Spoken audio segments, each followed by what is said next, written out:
আসসালামু আলাইকুম। আমি সিরামিক টাচের পক্ষ থেকে মোহাম্মদ শিফা সম্রাট বলতেছি। এখন আপনাদের মাঝে কিছু পরিচিতি দেখাবে সিরামিকের। আমাদের সাথে আছে রুবেল।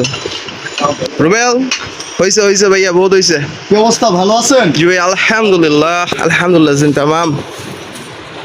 বলো, হালচাল বলো। আজকে আপনাদের সিরামিকের কাছের পক্ষ থেকে আর কি, তো অনেক সুন্দর সুন্দর আকর্ষণীয় অনেক সুন্দর সুন্দর কালেকশন আছে, যা আপনারা আমাদের কাছে পাবেন আপনি খুব চিপ রেটে এবং অবিশ্বাস্য রেটে। আচ্ছা, ঠিক আছে, যা আপনার নিউ মার্কেট বলেন, এলিফ্যান্ট রোড বলেন, সবার থেকে আমাদের প্রাইসটা অনেকটাই চ্যালেঞ্জিং প্রাইস বলতে পারেন। ঠিক আছে, এই রেটে আপনার কোথাও পাবেন না, একমাত্র আমরাই দিয়ে থাকি। পাইকারি এবং গর্জিয়াস অনেক কালেকশন, যা আমাদের কাছে খুব রিজনেবল প্রাইসে পাচ্ছেন।